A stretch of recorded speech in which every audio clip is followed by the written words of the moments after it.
worrying thoughts without a big, hearty man infiltrating them. But nothing had happened.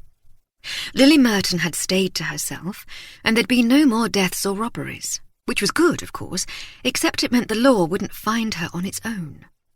Ogden had left the authorities an anonymous tip 5 days ago, pointing to Merton, but there was nothing in the papers. The Wright sisters weren't even gossiping about it, which led Elsie to conclude the tip had been laughed off.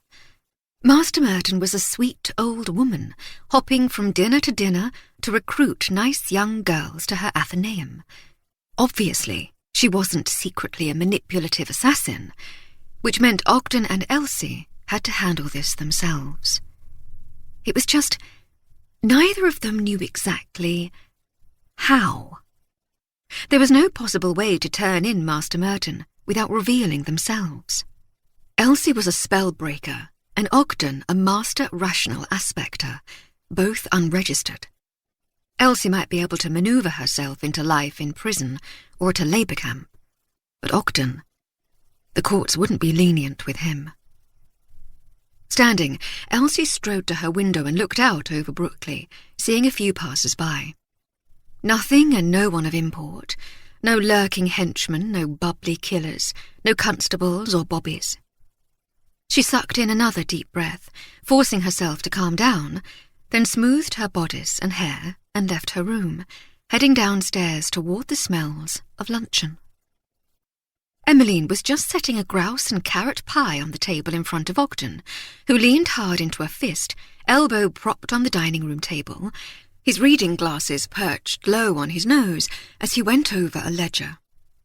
He looked up as Elsie approached and simply shook his head. Nothing on his end either, then. Elsie wasn't entirely sure she'd be able to eat, despite all Emmeline's hard work. The maid's pastries had greatly improved over the last year. Emmeline turned about and lit up. "Oh, Elsie! Telegram came for you!" Elsie's pulse quickened as Emmeline fished around in her apron pockets and retrieved a small envelope. It had a greyish tint to it. Elsie's stomach hit the floor.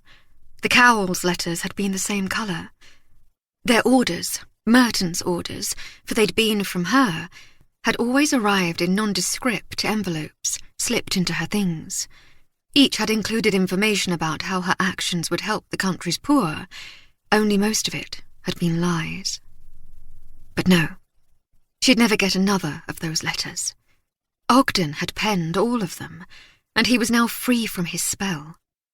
Surely Master Merton wouldn't attempt to contact her directly.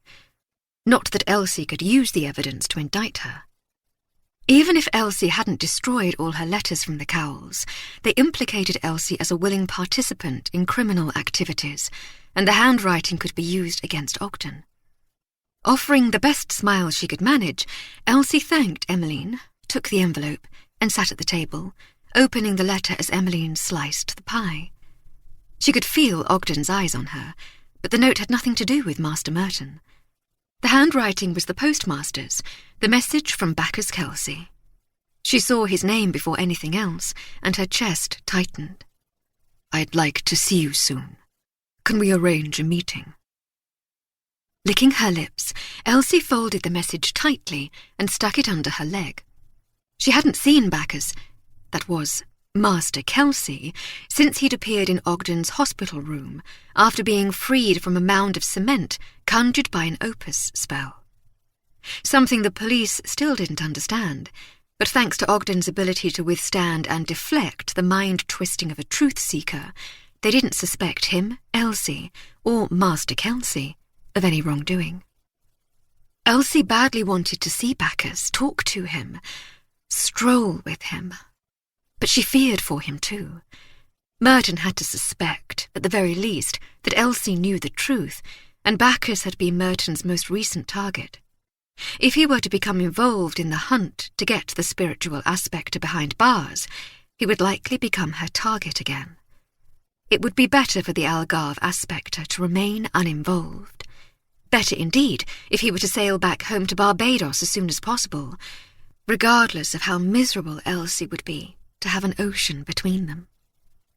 "Elsie?" Ogden asked, oblivious to the pie being served to him.